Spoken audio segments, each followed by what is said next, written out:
Hi everyone, welcome back to my channel. I'm really excited about today's tutorial. It's my second video and I decided to do an eyebrow tutorial. As you can see, I have a full face of makeup. It's not anything very complicated or exciting, but I did apply false lashes, a little bit of eyeliner, shadow, contoured a little bit. So I wanted to show what the result would be of a really impactful brow versus a natural brow. I'm pretty lucky in that I have pretty full brows already, and I can get away with sort of on the daily not doing my brows, but I wanted to show you what the difference would be if I actually took the time to do my brows. So that being said, let me let you know what are the tools that you're going to need for this tutorial. The first thing you'll need is a mirror, of course. The next thing you want is either a brow shaping product. I have the Sephora Collection Illuminator Brow Enhancer. I really like it because it's creamy. You'll need this to help carve out your brow and also correct any mistakes. The next thing that you'll definitely need is a brow gel. I have my Anastasia Beverly Hills Clear Brow Gel here. I know all different brands make their own brow gel. This is the one I'm working with at the moment, so you want to make sure you have one of those. The next thing is a brush. The one that I have is the Anastasia Beverly Hills number 7 brush, and I really like this brush. I find that it's a lot better than some of the brushes that come with different products, and it's really useful because it has a brow brush on one end and a spoolie on the other. Again, that's the number 7 brush. So now comes the point where you have options as far as what products you'd like to use. Depending on the kind of brow that you like, you might want to experiment with a couple of these different products. If you prefer a more natural brow, then I would recommend a brow powder. The one I have here is by Anastasia Beverly Hills. It's in the shade dark brown. If I open it up, you can see that there's two different shades in here, a lighter shade and a darker shade. So you're really able to give your brows a lot of dimension and play with the depth of color with a product such as this. The next one, and in my opinion the easiest product to use, is a brow pencil. This one is by Maybelline and it is called the Brow Precise Micro Pencil. This pencil comes with a spoolie on one end and a very sharp pencil on the other end. On the other end, it's kind of similar to the Anastasia Brow Wiz, but I just ran out of mine. So I have this one and it actually works pretty good.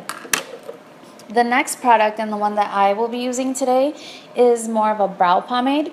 The one I have is by Benefit and it's called the Ka-Brow. I have the shade number 4. This is a really nice product. It is sort of a gel product. Looks like this.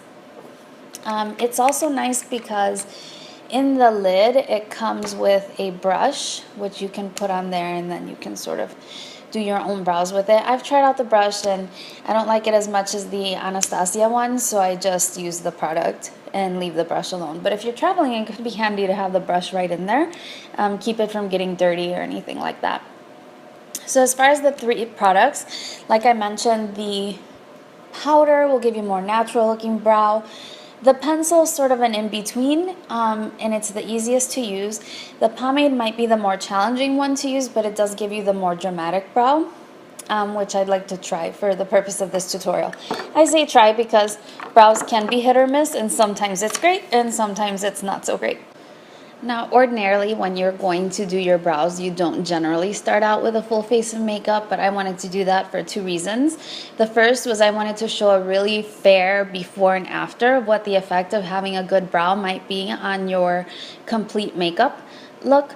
Now, the other reason is because I was trying out the Hourglass foundation, that new Vanish foundation stick, and I used the brush that you're supposed to use with it, or that they recommend you purchase. And because I was buffing so much and I had just finished cleaning up my brows a little bit, I got really terrible texture and I wanted to let some time pass by before I actually tried filming to get rid of that. I don't know if you can still see it, but it's sort of right here. Maybe when I zoom in, you'll be able to see it. But anyway, the real reason and the more important one was to really see the effect of having a well-defined brow with your complete makeup look. So hopefully this will be informative for you. In general, you have two options. You can start with your brows, which a lot of people like to do because it is such a structural part of your face that it really helps define where other parts of your makeup will go. For example, the tail of your wing or how far out to smoke your eyeshadow. Things like that could really be impacted by your brow. Now, other people like to do their brows maybe after they do their complexion because it's really important to start with a clean slate. It would be very easy to go overboard with your brow if you're trying to distract from something else you have on your face, whether a blemish or whatever else you might be trying to distract from. My personal preference is to do the brows after my complexion. I feel that when I do the brows before, even though I can, then I have to be really, really careful when I am applying foundation because I tend to apply foundation with a beauty blender, and if I'm bouncing the beauty blender around, I'm trying to avoid the brow to not destroy the work I already created. So for that reason, I personally prefer to do the complexion first, but you can try it both ways and see what works for you. In my opinion, it's best to not fight against your own natural brow shape. I find that working with what you have is always easiest and usually the most flattering as well. Now, I know we're all obsessed with the Instagram brow and those really dramatic arches, and it is possible to create those. But if you have to pluck a lot of your natural hair to achieve that look, like I would have to do, you have to commit to doing your brows every single day. Now, I'm not saying you shouldn't, but for those of us that have full-time jobs and other things to do, sometimes the brows can't be the first priority. But when we have the time, it sure is nice to make them look really nice and dramatic. So I go sort of an in-between. I shape my natural brows. I get them threaded every so often, and then I keep them clean by plucking any stray hairs that might grow. That's how I actually started today. I did pluck any stray hairs that I might have.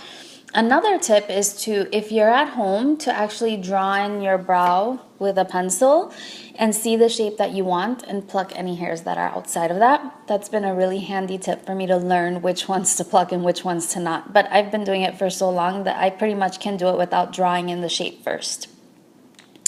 All right, so that's my spiel. The first thing you want to do when you're going to create your brow is you want to map out where you're going to draw it. So you want to use something such as a brow pencil, and you can use it as a measuring device. So there's 3 points that you're going to measure. The first one is going to be the beginning of your brow, and what you want to do is you want to place it just to the side of your nose and straight up. Right where the tip of the brush reaches, that's about where your brow should start. It would also be beneficial to have a little bit of powder or product on the brush so that you can draw the lines lightly. This is especially useful if you choose to do your brows first, and that's one reason why people do that first. The next point where you want to measure is where your brow should end. Now, what you want to do for this measurement is you want to go from the edge of your nose, past the edge of your eye, and upward, right? And so that's where your brow should end. And the third is really where your arch should be. You might want to brush your hair downward a little bit if you're making marks with your brow product. But this one is basically where the height of the arch should be, and what you want to do is you want to retain that angle. You want to be looking straight forward at yourself. Obviously right now, because I'm working off camera, I can't really do that. But what you want to do is you want to look straight at yourself from the angle, right? And you want to go through your pupil and make a dot right there. So that should be where the highest point of your brow should be. Alright, so I'm starting by brushing all my eyebrow hair upward, and I'm going to start by drawing in the brow from underneath. I find that this is the easiest way to get that brow shape without building up too much product. Now I've moved on to the top, and I'm going to be very careful of those markings that I made, especially of where the highest point of the arch should be. I'm going back and forth between the spoolie and adding product to keep it as natural looking as possible, and also to make sure I don't overuse the product and put too much.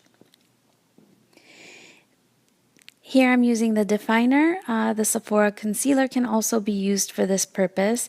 I am carving out the brow. This is what it looks like with one brow completed and one not. I haven't blended out the concealer yet. I did the other brow off camera, and here you're seeing me blend out that brow definer pencil.